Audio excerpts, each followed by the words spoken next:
जब तक कि अनजाने में उसने फेरी वाले की कमीज फाड़ दी और उसकी पूरी पीठ पर बना टैटू देख लिया। भोजनालय के मालिक, जो झगड़ा करने आया था, समझ गया कि वह बड़ी मुसीबत में पड़ गया है। अंडरवर्ल्ड का राजा, अंडरवर्ल्ड का राजा। ये वह टैटू नहीं है जिसमें ड्रैगन नदी पार कर रहा हो। शियोहाई कभी सोच भी नहीं सकती थी कि उसका पिता, जो इतना विनम्र है और अभी अभी जेल से छूटा है, उस आदमी से कोई संबंध रखता होगा। उसे यह नहीं पता था कि उसका पिता वही मशहूर ड्रैगन जो नदी पार करता है। सालों पहले अपने भाइयों की रक्षा के लिए वह अकेले अपनी मछेटी के साथ पूरे मोहल्ले से गुजरा था और एक किंवदंती बना दी थी। तब से उसका नाम अंडरवर्ल्ड में खौफ का पर्याय बन गया। 15 साल बाद जिस दिन वह जेल से बाहर आया, सैकड़ों लग्जरी कारें उसका इंतजार कर रही थीं।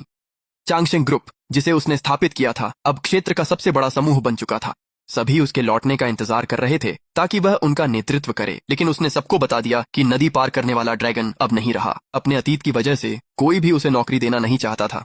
उसने अपनी बेटी को स्कूल की कैंटीन के खाने की शिकायत करते सुना और उसने स्कूल के सामने एक फूड स्टॉल लगाने का फैसला किया। उसके स्टॉल की अच्छी गुणवत्ता और किफायती दामों के कारण छात्रों ने कैंटीन जाना छोड़ दिया और वे उसके स्टॉल से ही खाना खरीदने लगे। शावाई वैसी आज्ञाकारी बेटी नहीं थी जैसी उसने कल्पना की थी। इसके विपरीत वह कम उम्र में ही बाल रंगती थी, कानों में बालियां पहनती थी और विद्रोही लड़कियों के एक ग्रुप के साथ घूमती थी। अपने पिता को देखकर उसकी सहेलियां हंसने लगीं। अरे, क्या वो तुम्हारे पापा हैं जो जेल में थे?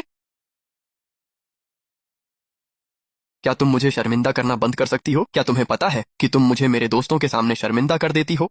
तुम्हारी माँ ने मुझे बताया कि तुम खाने की शिकायत करती हो। देखो, ये तुम्हारे पसंदीदा व्यंजन हैं। चले जाओ। क्या तुम्हें और शर्म नहीं आती?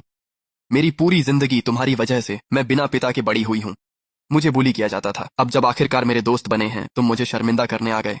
चाचा, क्या तुमने अपील करने के बारे में नहीं सोचा? मेरे गॉडफादर ने लोगों की टांगें तोड़ दी और उसे सिर्फ 3 साल की सजा हुई, और तुमने सिर्फ कबाड़ चुराया और तुम्हें 15 साल मिले। कितनी हंसी की बात है। जेल जाना कोई गर्व की बात नहीं है, वे बहुत छोटे हैं। इतना कायर पिता होना सबसे ज्यादा अपमानजनक है। हाँ हाँ हाँ, कितनी घिन है। हाँ हाँ हाँ।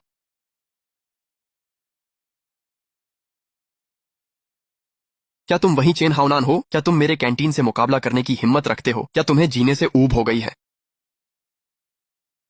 माफ कीजिए श्रीमान सॉन्ग, मैं अभी चला जाता हूँ।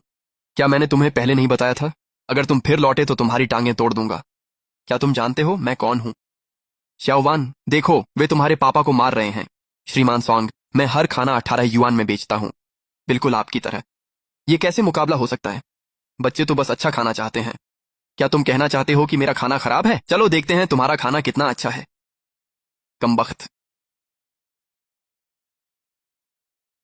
हरामी, 10 से ज्यादा माता पिता ने मेरी शिकायत की थी और वे मेरा कुछ नहीं बिगाड़ सके, और तुम सोचते हो कि तुम कर सकते हो? क्या